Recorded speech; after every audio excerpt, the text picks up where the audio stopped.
हमारे दो खास मेहमान जो कि कराएंगे आपकी फाइनेंशियल प्लानिंग और दर्शकों के सवालों के जरिए एक बार फिर से हम निवेश की बारीकियां आपको समझाएंगे। हमारे साथ शेर खान भाई BNP पारिबा के गौतम कालिया जुड़ गए हैं और अमित कुकरेजा एडवाइजरी के फाउंडर अमित कुकरेजा। आप दोनों का स्वागत है इस खास पेशकश में। तो हमारी कोशिश है कि हम दर्शकों को फ़ोन लाइन पर ले।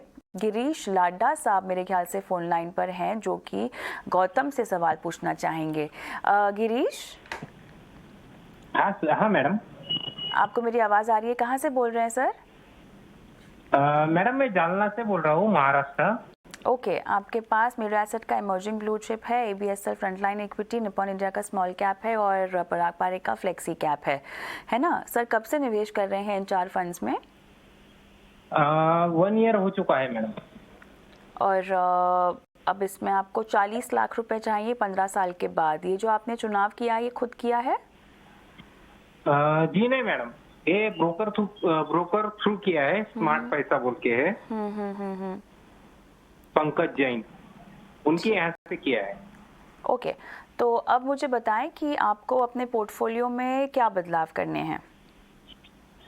तो ये 4 SIP मेरे लिए ठीक रहेगी या इसमें और बढ़ाना है या फिर चेंज करना है?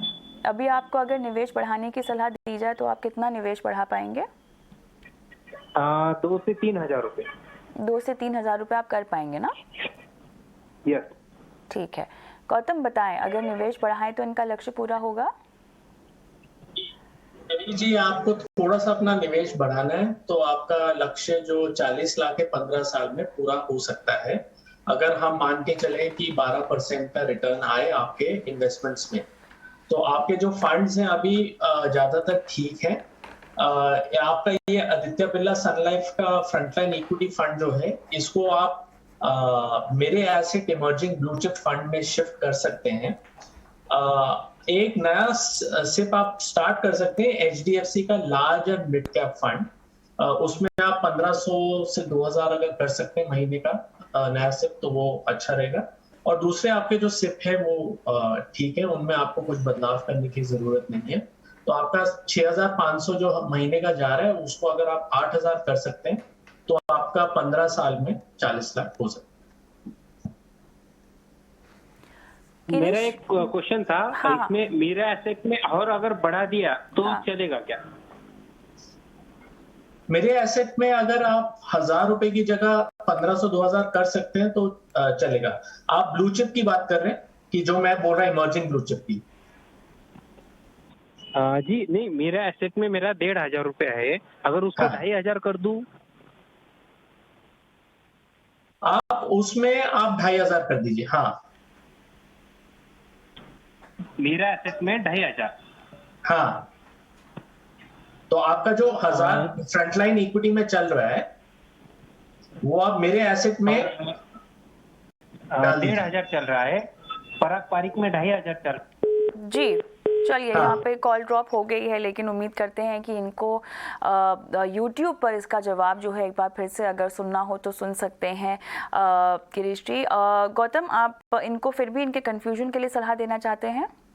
तो मैं ये बोला था कि उनका मेरे एसेट इमर्जिंग ब्लू चिप में 1500 चल रहा है। हाँ। उसमें 1000 रुपए और डाल दीजिए Birla sun life, Aditya Birla sun life frontline equity को बंद करके।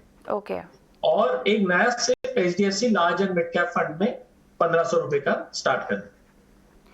ऑलराइट गिरीश जी, ये सलाह आपको YouTube पर हमारा जब शो जाएगा तो आप वहाँ से नोट डाउन कर सकते हैं, क्योंकि अभी वक्त हो गया एक छोटे से ब्रेक का। ब्रेक के उस पार दर्शकों के सवाल शो में शामिल करेंगे। जाते जाते आपको मैं छोड़ जा रही हूँ एक WhatsApp नंबर के साथ, जो कि हमारा नंबर है एक्सक्लूसिवली, जहाँ पे अपने सवाल आप हम तक पहुँचा सकते हैं। 9619873567। अगर आप लाइफ फाइनेंशियल प्लानिंग भी करवाना चाहते हैं तो अभी तुरंत इस नंबर पर अपना सवाल हमें भेजिए। मिलती हूँ आपको ब्रेक के बाद।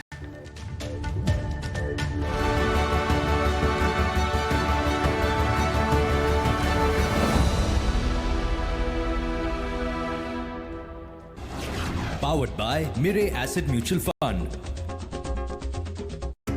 संघर्ष, समर्पण, सहयोग से मिली आजादी। 75 साल हुए पूरे, क्या सब कुछ हुआ हासिल या कुछ सपने अब भी हैं अधूरे? दुनिया भर में जमी भारत की धाक, सुनहरे भविष्य का पक्का विश्वास। तरक्की के आसमान में अभी और ऊंची होगी उड़ान। आजादी का अमृत महोत्सव, खास कवरेज ईटी नाउ स्वदेश पर। सही स्टॉक्स गलत टाइम पर खरीदोगे तो रिटर्न्स मिलेंगे पुअर। बेहतर रिटर्न्स के लिए ईटी मनी जीनियस। यहां मिलेंगे स्टॉक पोर्टफोलियोज जिन्होंने दिए हैं अप टू 22% रिटर्न्स, स्टॉक्स की अर्निंग्स ग्रोथ और प्राइस मोमेंटम को यूज करके। So download ET money now.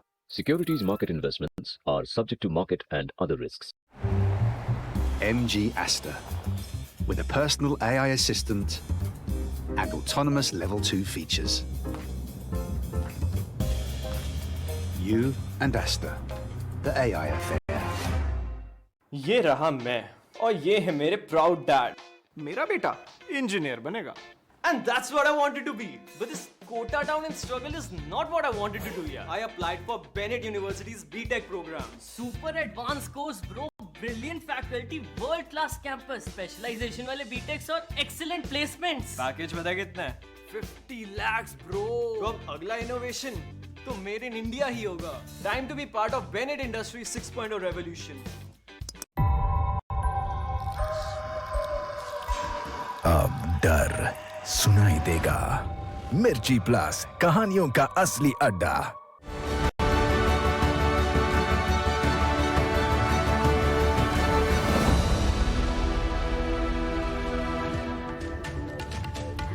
Welcome back. आप देख रहे हैं ईटी मनी, बनो अपना फाइनेंस मिनिस्टर। मैं हूं आपके साथ कविता थपलियाल और अमित कुकरेजा और गौतम कालिया हमारे दोनों मेहमान बने हुए हमारे साथ। कमल किशोर हमारे दर्शक फोन लाइन पर हैं जो कि अमित से सवाल पूछना चाहेंगे। नमस्कार कमल जी, कहाँ से बोल रहे हैं सर?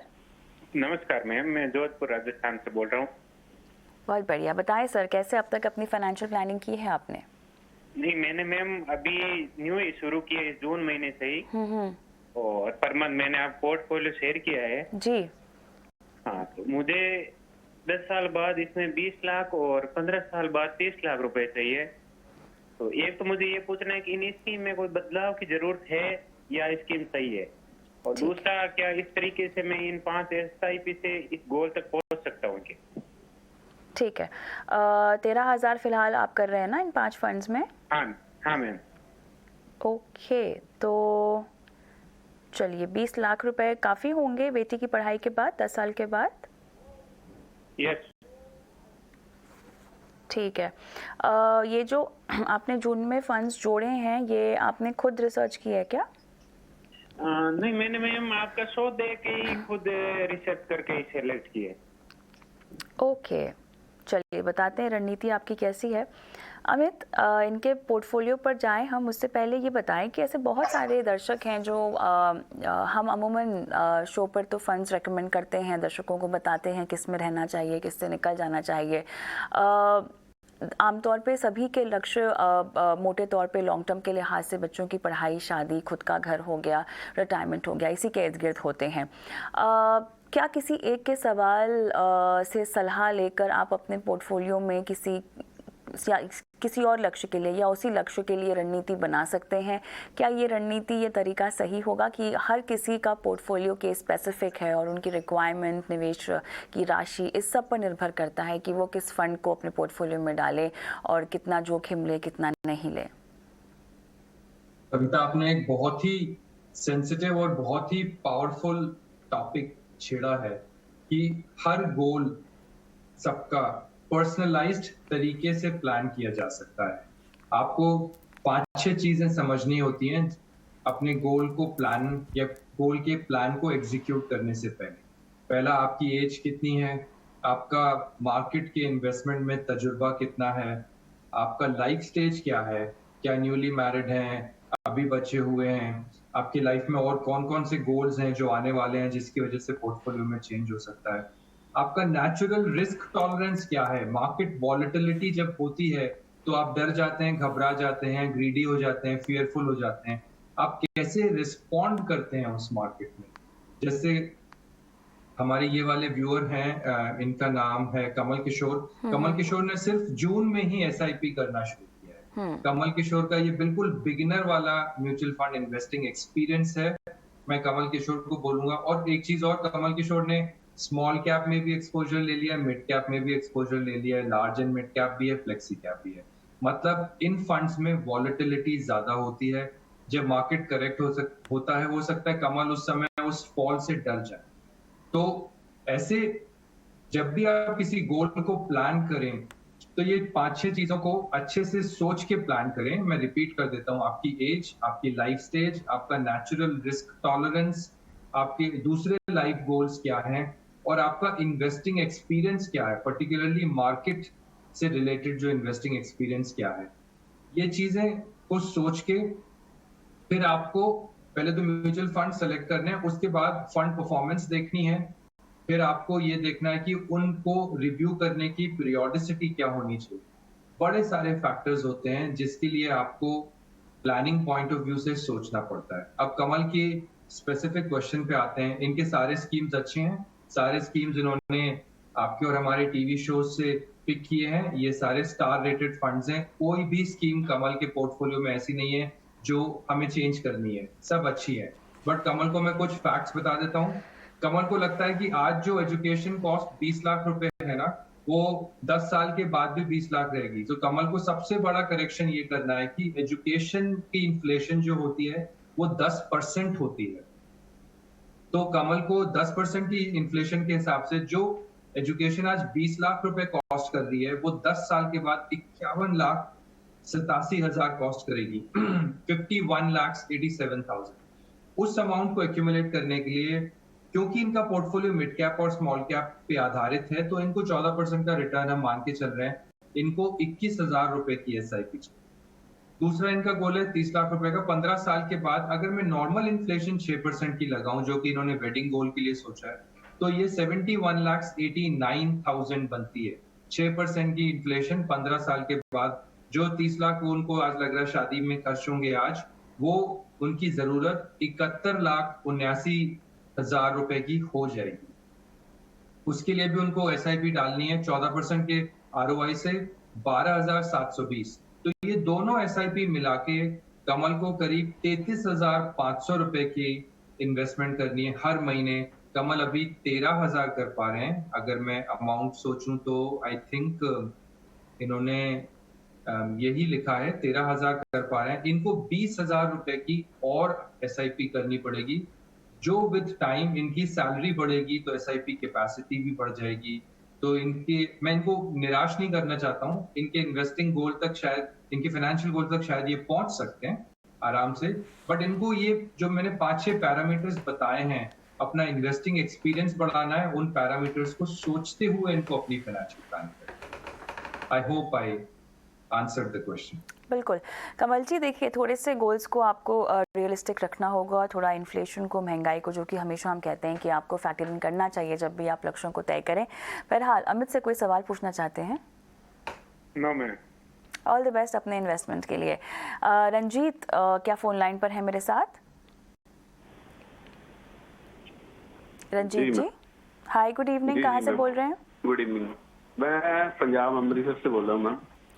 बताइए, आपने ये LIC की कौन सी पॉलिसी ली है?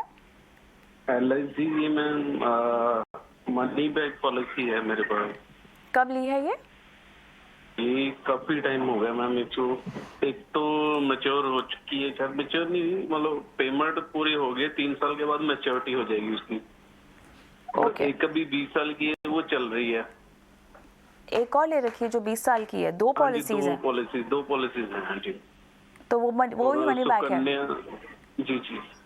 अच्छा, हाँ, सुकन्या समृद्धि की तो डिटेल्स आपने दी है। हाँ, उसमें भी कर रहा हूँ, PPF में भी निवेश कर रहा हूँ, और SIP में भी 8-10 साल से मैं निवेश कर रहा हूँ।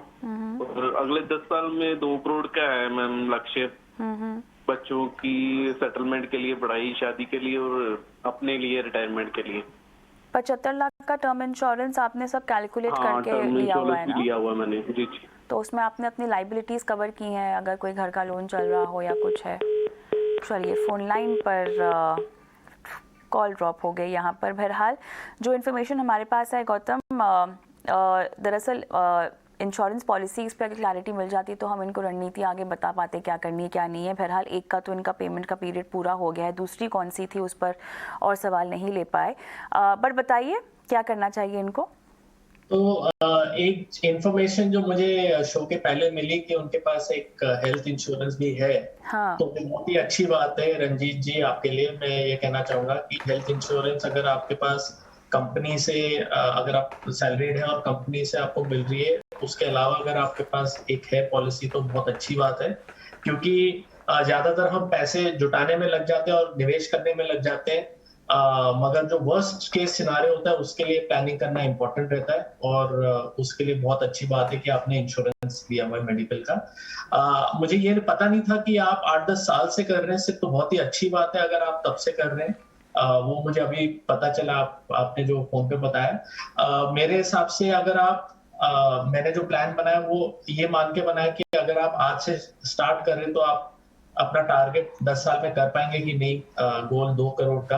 तो उसमें मैं यही बोलूंगा कि आपकी जो 12,000 की चल रही है उसमें अगर आप 6,800 और ऐड कर सकते हैं, जैसे आपका 18,800 महीने का हो जाए, तो सिर्फ अगर आप अपना मूल्य बढ़ा पाए हर महीना तो आपका टारगेट हो सकता है 2 करोड़ का 10 साल में, अगर 12% के रेट के हिसाब से आपका पोर्टफोलियो ग्रो करे। तो आपको ये पैसा कहाँ डालना चाहिए मैं वो बता देता हूँ। मेरे एसेट लार्ज कैप में जो आपका 2000 चल रहा है उसमें आप जारी रखिए और उसमें 1,500 और ऐड कर दीजिए महीने का। Canara Robeco blue chip equity fund जो चल रहा है उसको आप मेरे एसेट लार्ज कैप में शिफ्ट कर सकते हैं, जो आपका 2000 चल रहा है। तो मेरे एसेट में आपका जो 2000 अभी चल रहा है वो 5,500 तक आप ले सकते हैं, क्योंकि 1,500 आप खुद एक्स्ट्रा डालेंगे और जो आपका 2000 कैनरा रोबेको ब्लू चिप में चल रहा है वो भी आप इसमें शिफ्ट कर देंगे। HDFC large and mid cap जो मैंने अभी बोला वो भी आप एक नया सिर्फ 2,000 रुपए में आप स्टार्ट कर सकते हैं।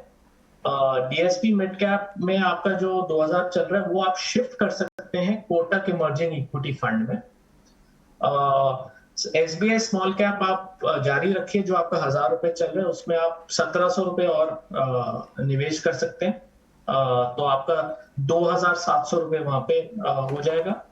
ICICI prudential long term tax saving जारी रखिए, उसमें आपको कुछ करने की जरूरत नहीं, वही आप सिर्फ जारी रखिए।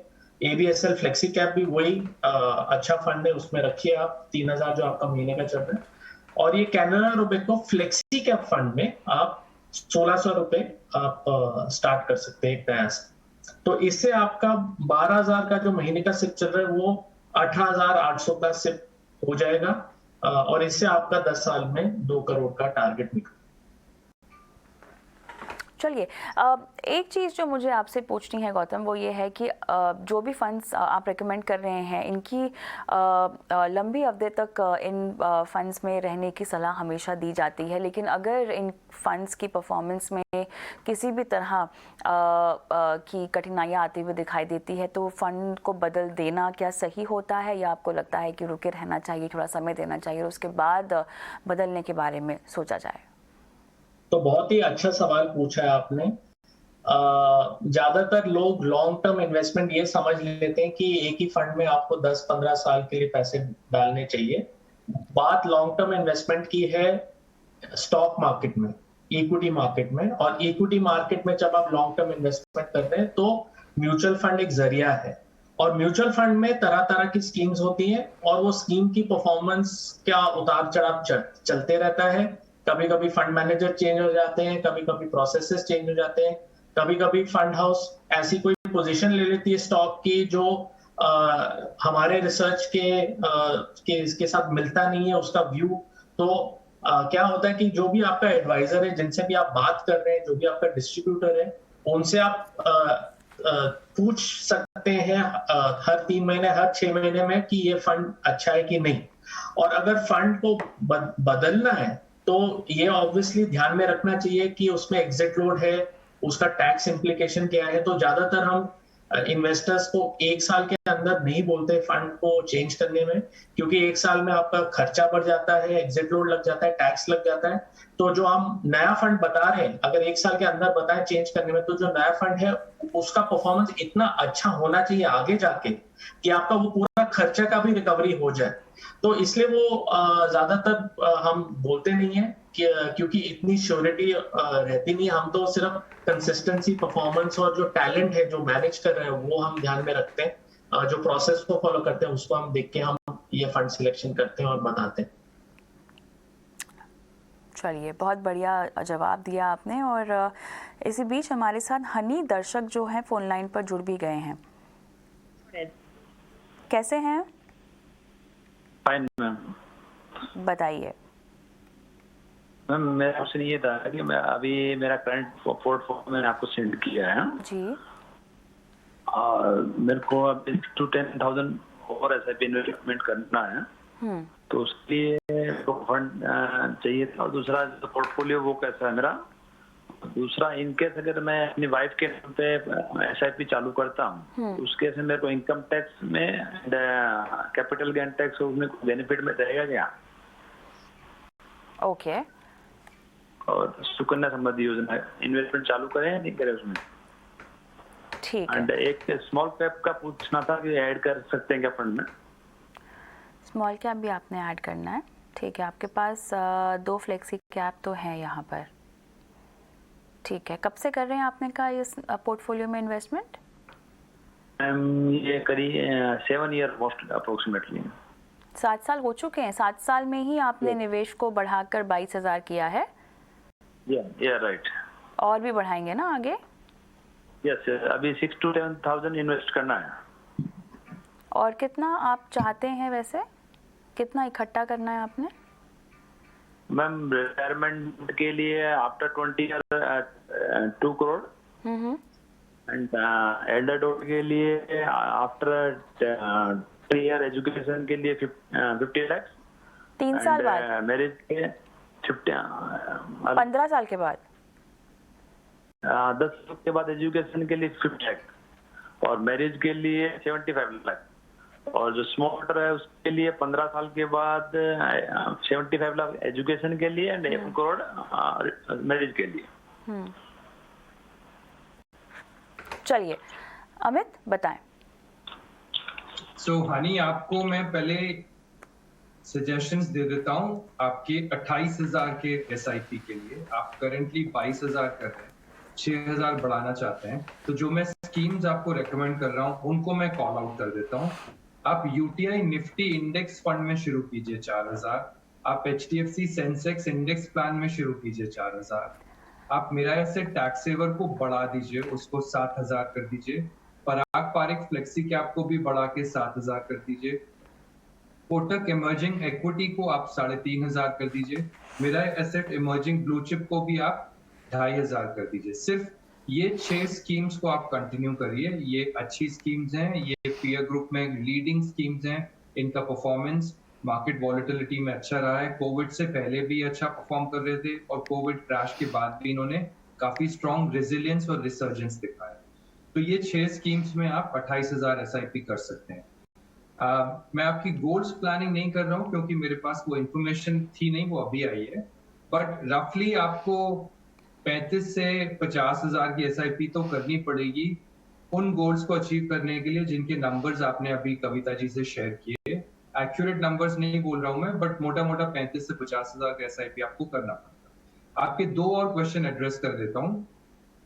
क्या आपको सुकन्या समृद्धि स्कीम में पैसा लगाना चाहिए? जी बिल्कुल लगाना चाहिए। गवर्नमेंट बैक प्रोडक्ट्स में मैं हमेशा रिकमेंड करता हूं उसमें आप पैसा अवश्य लगाएं। हाँ, आपकी बेटी 10 साल से कम की उम्र में होनी चाहिए क्योंकि 10 साल के बाद आप सुकन्या समृद्धि स्कीम का अकाउंट नहीं खोल सकते। फिर आपने पूछा क्या मैं इन्वेस्टमेंट अपनी वाइफ के नाम पे कर सकता हूँ? देखो, वो टैक्स प्लानिंग नहीं होती है हनी, उसमें टैक्स इवेजन वगैरह हो सकता है। आप अपने चार्टर्ड अकाउंटेंट से डिस्कस कीजिए। जो भी टैक्स लायबिलिटी बनेगी कैपिटल गेन्स की वो तो आपको देनी पड़ेगी, चाहे वो आपकी हो चाहे वो वाइफ के नाम पे हो। और अगर वाइफ की इनकम नहीं भी है तो भी कैपिटल गेन्स की टैक्स लायबिलिटी तो होती है।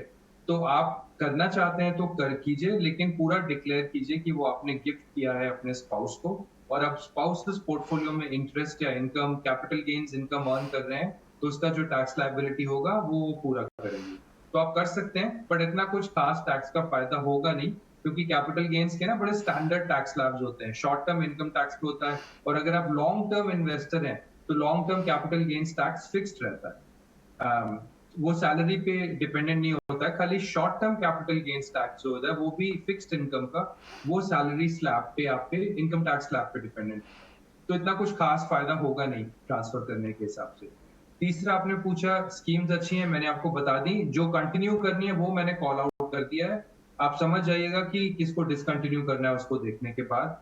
बाकी आपकी 6000 की एडिशनल इन्वेस्टमेंट भी मैंने कॉल आउट कर दी है, वो उस 28000 में ऑलरेडी प्लान्ड है।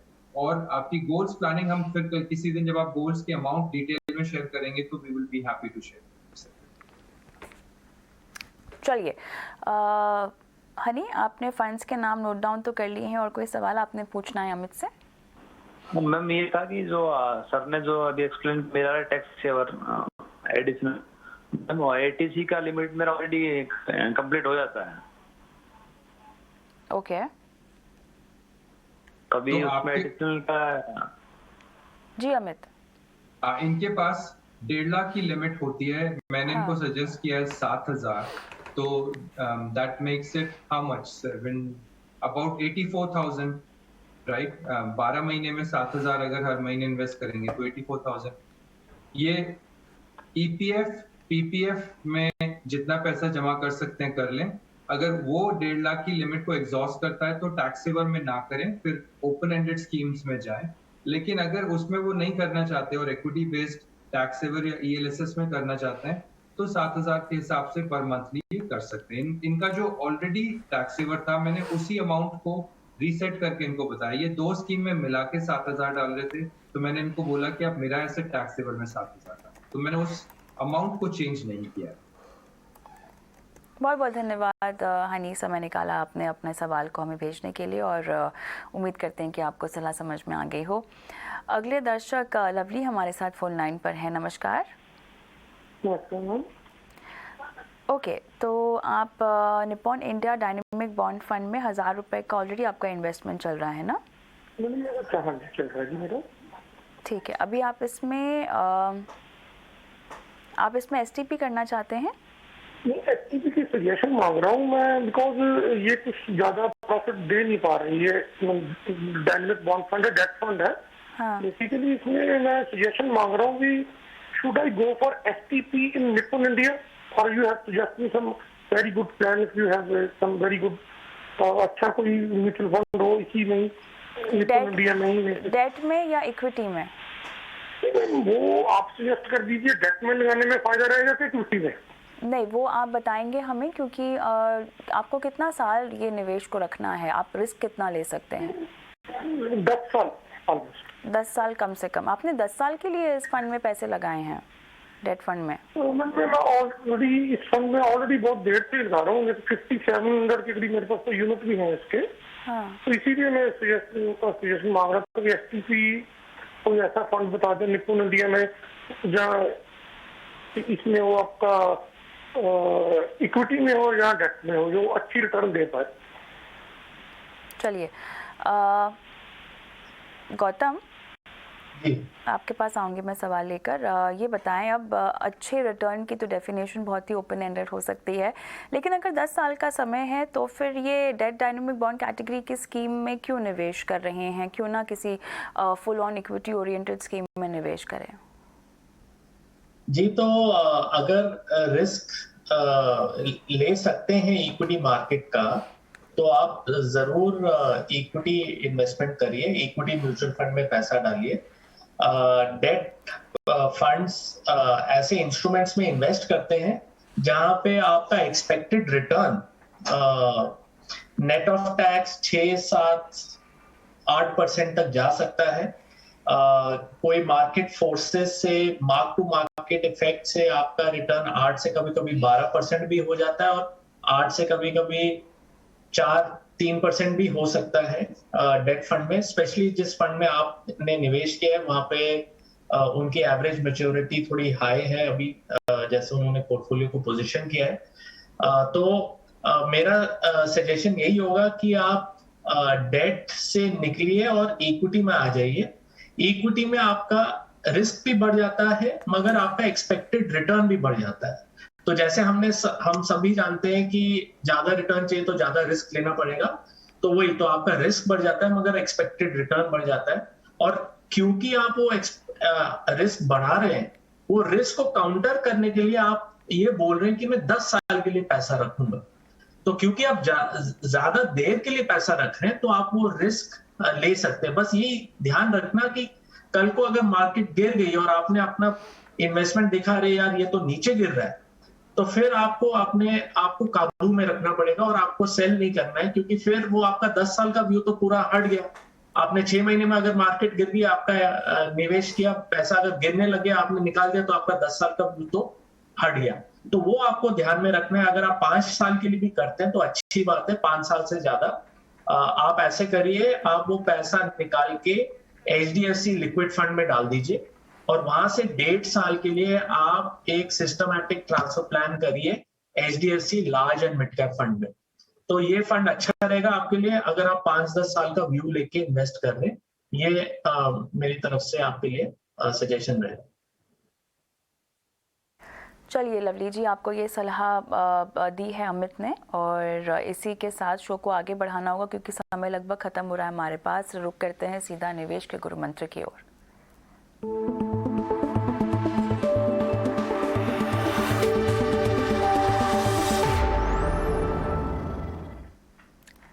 अमित बताएं क्या है आपका गुरु मंत्र आज का? जी कविता, लास्ट शो में मैंने बोला था कि money is a means not a destination. तो मनी को आप एक गाड़ी में डाला हुआ फ्यूल की तरह यूज कीजिए और अपने लाइफ गोल्स या फाइनेंशियल गोल्स को अचीव कीजिए। उसी को मैं आज नेक्स्ट लेवल पे लेके जाके ये बोलना चाहता हूँ कि आपके पास जो भी पोर्टफोलियो एसेट्स हैं या जो भी एसेट्स हैं उस पे आप फाइनेंशियल गोल का स्टिकर लगाइए।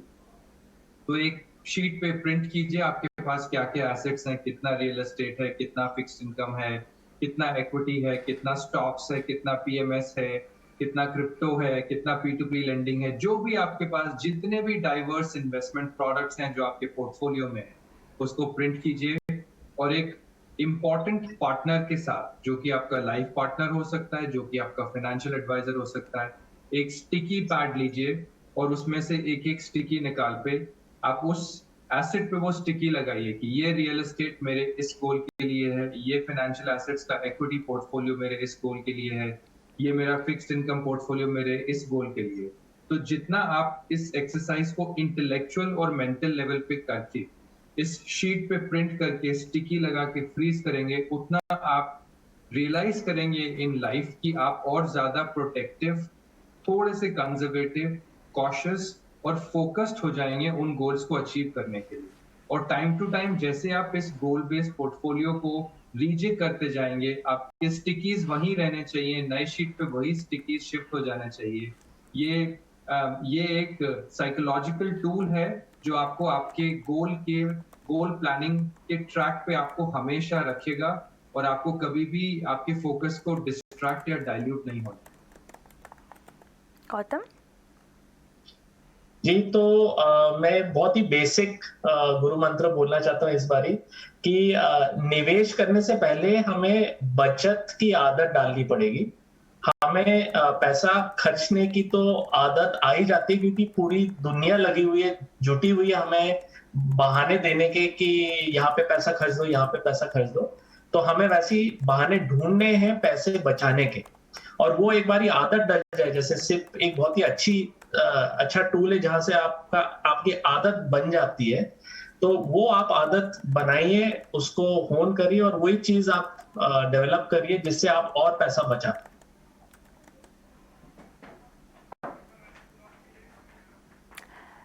चलिए, तो यहाँ पर गुरु मंत्र आप दोनों ने दे दिए हैं और इसी के साथ शो को भी समाप्त करने का समय हो गया है। बहुत बहुत धन्यवाद गौतम आपका और अमित आपका समय निकाला, दर्शकों की फाइनेंशियल प्लानिंग आज की है।